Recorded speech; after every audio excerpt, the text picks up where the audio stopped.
तो कहानी की शुरुआत में हम एक छोटे बच्चे को देखते हैं जो साइकिल पर अपने दोस्तों से मिलने के बाद घर जा रहा होता है। उसके घर का रास्ता जंगल से होते हुए जाता था। तभी अचानक से कोई उस बच्चे को पीछे से खींच लेता है। उसके बाद वो बच्चा कहाँ गया, किधर गायब हुआ, कोई भी नहीं जानता था। फिर हमें एक औरत जैकी दिखाई जाती है जो अपने घर में अपने बेटे के लिए केक्स बना रही थी। तभी उसे कॉल आती है। जब उसका बेटा कॉल के बारे में पूछता है तो वो उसे कोई जवाब नहीं देती। दरअसल कॉल जैकी के एक दोस्त की थी। जैकी अपने दोस्त को पसंद करती थी। उसका रिश्ता भी अपने हस्बैंड के साथ ठीक नहीं था, इसीलिए उसका बेटा भी उसे हर वक्त नाराज रहा करता था। जैकी केक बनाकर चली गई थी, जिसके बाद उसका हस्बैंड सोफे से उठता है क्योंकि रात को टीवी देखता वो उधर ही सो गया था। जैकी के हस्बैंड का नाम ग्रेग था। वो पेशे से एक पुलिस ऑफिसर होता है। अब जब वो तैयार हो रहा था तो उसे जैकी की कॉल आती है जो बता रही थी कि कुछ केक्स बच गए हैं जो मैं बनाकर आई थी, तुम उसे खा लेना। ये सुनकर ग्रेग को गुस्सा आ गया था। वो अपने फोन को खिड़की से बाहर फेंक देता है क्योंकि जैकी उसका कभी भी ख्याल नहीं रखा करती थी। अब जब उसकी नजर खिड़की से बाहर जाती है तो वो एक कप देखता है जिसमें बुझी हुई सिगरेट्स पड़ी थी। उसे लग रहा था कि शायद ये काम उसके बेटे का है। उसे अब अपने बेटे पर शक हो रहा था। खैर तैयार होने के बाद ग्रेग पुलिस स्टेशन जाता है जहाँ पर उसे उसी बच्चे के मिसिंग यानी कि लापता होने का केस मिलता है, जिसके बारे में हमने कहानी के शुरू में देखा था, जो जंगल से लापता हुआ था। उधर जैकी जब अपने घर में आती है तो उसे एहसास होता है कि उसके घर में कोई और भी है। अचानक से एक आदमी उसके सामने आ गया था और ये कहता है कि उसे उसके हस्बैंड ग्रेग ने खिड़की ठीक करने के लिए बुलाया था। अब जैकी उस आदमी से पूछती है तुम मेरे घर के अंदर कैसे आए, क्योंकि पहले से घर में कोई मौजूद नहीं था। तो वो बताता है कि दरवाजा आपकी बेटी ने खोला था जो बहुत अच्छे से बात कर रही थी। ये सुनकर जैकी हैरान हो गई थी क्योंकि उसकी तो कोई बेटी नहीं थी सिवाय एक बेटे के। उधर दूसरी तरफ ग्रेग को जंगल में ले जाया जाता है जहाँ से वो बच्चा गायब हुआ था। उन्हें वहाँ पर एक हरे रंग का चाकू मिलता है जो शायद उसी किडनैपर का था जो बच्चों को अगवा किया करता था। इधर ही ग्रेग एक ऑफिसर को बताता है कुछ सालों पहले की बात है, एक किडनैपर ऐसे ही छोटे बच्चों को अगवा करके मार दिया करता था, शायद उसी का ये काम हो। पर ऑफिसर कहता है नहीं, ऐसा नहीं हो सकता। उस किडनैपर को तो मैंने ही पकड़ा था और वो अभी भी जेल में बंद है। रात को घर पर खाना खाते हुए जैकी अपने बेटे से पूछती है क्या कल कोई वर्कर हमारे घर आया था। तो उसका बेटा उसे गुस्से से जवाब देता है हाँ शायद कोई आया हो जो आपका दोस्त होगा। इतना कहकर उसका बेटा वहाँ से चला जाता है। जैकी टीवी पर खबर सुन रही थी कि इस महीने जंगल से 2 बच्चे गायब हुए हैं। वो ये सब कुछ सुनकर टीवी को बंद कर देती है, मगर अचानक से टीवी फिर खुद ही चल गया था। न्यूज में बताया जा रहा था कि सब अपने बच्चों को घर से अकेले मत जाने दें। इसके बाद ग्रेग भी घर पर आ गया था। जैकी उससे कहती है कि जिस आदमी को तुमने खिड़की ठीक करने भेजा था उसने हमारे घर से सभी चांदी के बर्तन चुरा लिए हैं। और जाते हुए वो अजीब सी बातें कर रहा था, कह रहा था कि हमारी बेटी ने दरवाजा खोला था। ग्रेग उसकी बातों पर ध्यान नहीं देता और अपने कमरे में चला जाता है। जाते हुए वो देखता है कि जो तस्वीरें उन्होंने सीढ़ियों के पास लगाई हुई थी उनमें से एक तस्वीर गायब थी। वो अभी भी इन चीजों पर तवज्जो नहीं देता और अपने कमरे में चला जाता है। तभी कमरे में एक चूहा आ गया था। ग्रेग अब उसे पकड़ने उसके पीछे जाता है। वो चूहा उसकी अलमारी में चला गया था। जब वो उसे पकड़ने अलमारी के अंदर गया तो न जाने किसी ने अलमारी के दरवाजे को बंद कर दिया था। ग्रेग दरवाजे को जोर जोर से बजाता है। उसे लग रहा था कि शायद उसका बेटा उसके साथ मजाक कर रहा हो, पर वहाँ पर तो उसका बेटा था ही नहीं। तभी जैकी आकर दरवाजे को खोल देती है। बाहर आकर उसे पता चलता है कि उसका बेटा तो घर पर था ही नहीं, वो तो बाहर गया हुआ था। एक रात जैकी को अपने बेटे के कमरे से भी आवाजें आ रही थी। वो जाकर देखती है तो उसका बेटा देर रात तक गेम्स खेल रहा था। तभी जैकी को अपने बेटे के कमरे में बेड के नीचे अजीब सा मास्क नजर आता है। उस बारे में वो अपने बेटे से कुछ नहीं पूछती और चुपचाप बाहर चली आती है। रात को किसी ने ग्रेग के कंबल को नीचे उतार दिया था। जब सुबह होती है तो ग्रेग दिखता है उसका बिस्तर गीला हुआ था। खैर अभी भी वो इन बातों पर तवज्जो नहीं देता। उसे पुलिस स्टेशन से कॉल आई थी, इसलिए वो जल्दी से तैयार होकर निकल जाता है। पुलिस स्टेशन पहुंचकर एक लेडी ऑफिसर उसे बताती है ये केस बिल्कुल वैसा है जैसा कुछ सालों पहले किडनैपर का था जो बच्चों को अगवा करके मार दिया करता था, मगर आज तक हमें उसका सही से पता नहीं चला। वहीं पर एक ऑफिसर कहता है उस किडनैपर के पास से 2 बच्चे भागे थे। मैंने उनसे पूछताछ भी की थी पर कुछ भी खास पता नहीं चला। अब ये उन भागे हुए बच्चों में से एक से मिलने चाहते हैं, मगर उसका किडनैपर ने इतना बुरा हाल कर दिया था, उसका दिमागी तवाज़ुन बिगड़ चुका था। अब खैर ग्रेग दूसरे लड़के का 15 साल पहले दिया हुआ बयान सुनता है, जिसमें उसने बताया था कि वो किडनैपर मुझे अपने घर ले गया, जो एक जादुई घर है और उसे कोई भी नहीं ढूंढ पाएगा। उधर घर में जैकी का दोस्त उससे मिलने आता है। जैकी उसे जाने का कह रही थी, मगर वो तो कुछ भी सुनने को तैयार ही नहीं था। तभी उसके सर में वो ही कप आकर लगता है जिसमें सिगरेट्स पड़ी थी, जिसको ग्रेग ने भी देखा था। अब वो कप खुद ही गिरा था या गिराया गया था, इसका पता हमें कहानी में आगे जाकर चलेगा। जैकी के दोस्त के सर से खून आने लगा था। तभी जैकी उसे बेसमेंट में लेकर आती है और उसकी मरहम पट्टी करती है। वो उससे कहती है कि कुछ देर तुम्हें यहीं पर आराम करना होगा, मेरा बेटा स्कूल चला जाए, फिर मैं तुम्हें डॉक्टर के पास लेकर जाऊंगी। घर में जैकी के बेटे को ऊपर से कुछ आवाजें आ रही थी। इधर जैकी को भी बेसमेंट में कॉल आती है, जो उसके दोस्त के नंबर से ही थी। वो सोचती है कि वो तो उसके सामने बैठा था, तो ये कौन था जो उसको फोन पर तंग कर रहा था। उसका शक उसके बेटे पर जाता है। जब वो घर के अंदर जाती है तो उसका बेटा सीढ़ियों से नीचे उतर रहा था। उसे ये लगने लगा था कि शायद उस कप को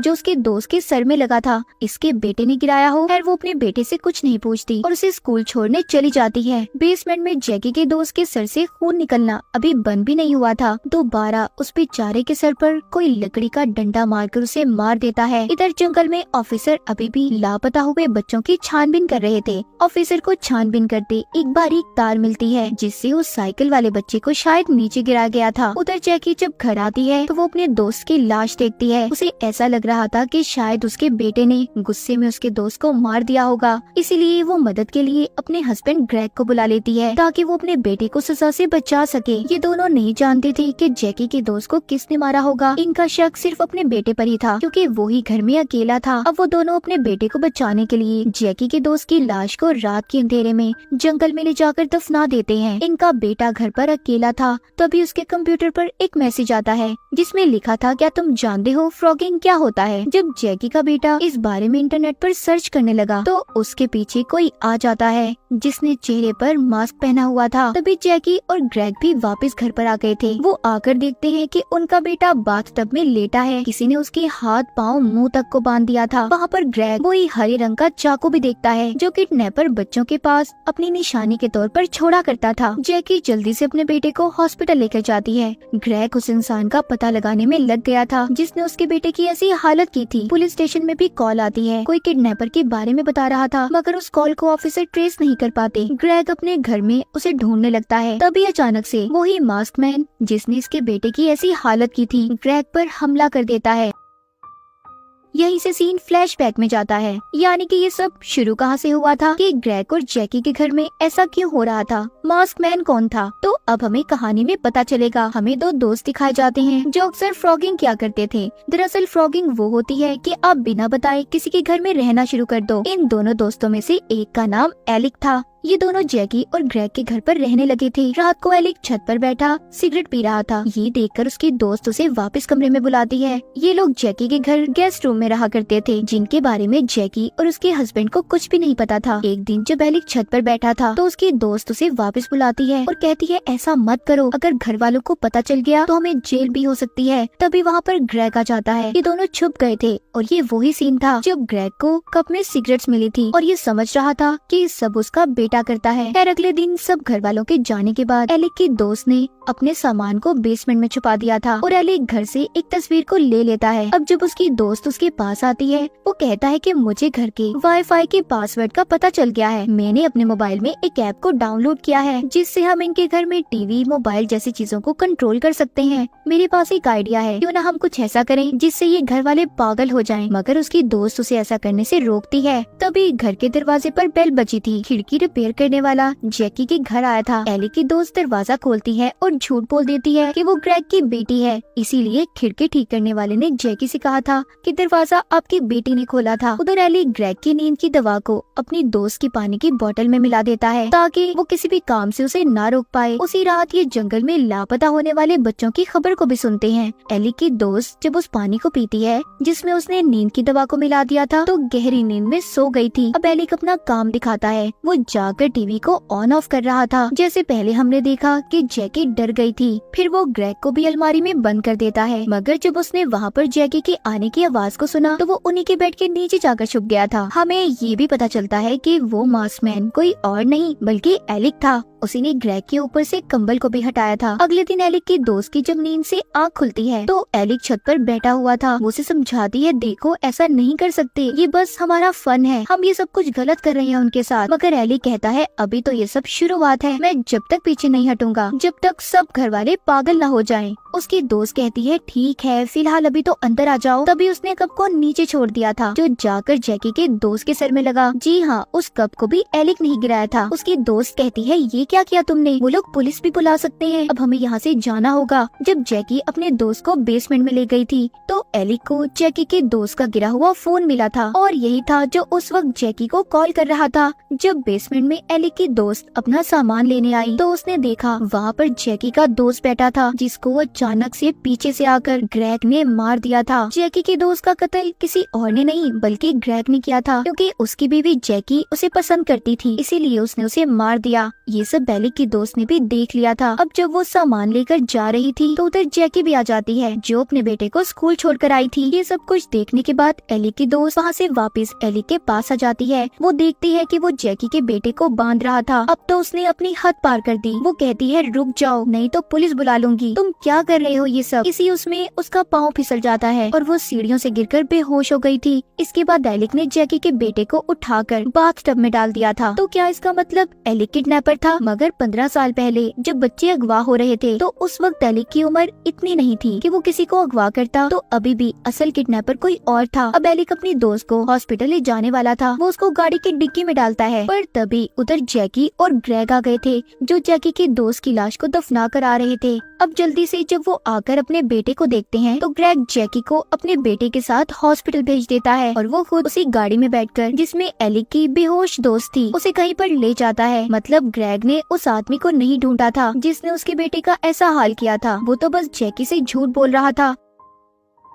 गाड़ी में एलिक की दोस्त को होश आ गया था जिसको ग्रेग चला रहा था और पता नहीं कहाँ जा रहा था। एलिक की दोस्त के पास एक बैग पड़ा था। जब वो उसे खोलकर देखती है तो उसमें उसी बच्चे के कपड़े पड़े थे जिसको हमने कहानी के शुरू में साइकिल पर जाते हुए जंगल में से गायब होते देखा था। साथ ही उसे हरे रंग के बहुत से चाकू भी मिले थे जिसे देखकर एलिक की दोस्त समझ गई थी कि किडनैपर कोई और नहीं बल्कि ग्रेग था। अब वो अपनी गाड़ी रोकता है और कहीं पर चला गया था। एलिक की दोस्त भी उसका पीछा करती है। वो पुलिस को कॉल करके बताना चाहती थी मगर सिग्नल्स की वजह से वो कुछ भी नहीं बता पाती। जो पुलिस कॉल ट्रेस नहीं कर पा रहे थे वो एलिक की दोस्ती कर रही थी क्योंकि उसे किडनैपर मिल गया था। तभी वो जंगल में एक ट्रक को देखती है। अब जब वो वहाँ पर जाती है तो वहाँ पर बहुत से बच्चे थे जिनको ग्रेग ने अगवा किया हुआ था। इससे पहले वो बच्चों की मदद करती, पीछे से ग्रेग आकर उसके मुंह पर शॉपर डालकर उसे बेहोश कर देता है। उसे अपनी गाड़ी से एलिक की दोस्त का कैमरा भी मिलता है जिससे उसे पता चला था कि एलिक और उसकी दोस्त इनके घर में कितने दिन से रह रहे थे, जिसके बारे में किसी को कुछ भी नहीं पता था। अब ग्रेग सब जानने के बाद उसे वापस अपने घर ले आया था। जैसे ही एलिक की दोस्त होश में आती है,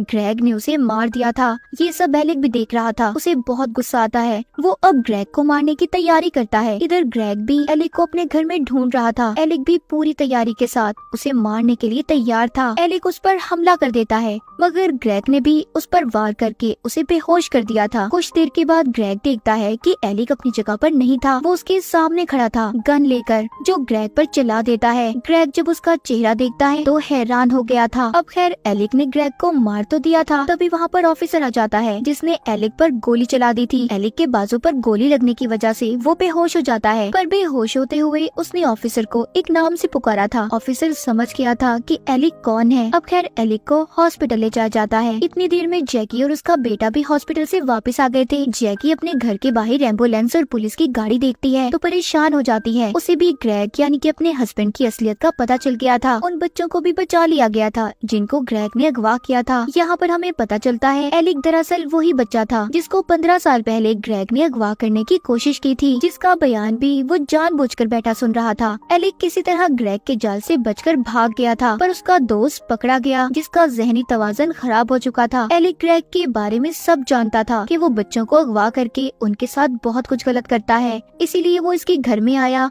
और अब एलिक ने ग्रेग को मारकर उन सभी बच्चों का बदला ले लिया था जिनको आज तक ग्रेग ने मारा था। और इसी के साथ इस मूवी की कहानी यहीं पर खत्म हो जाती है।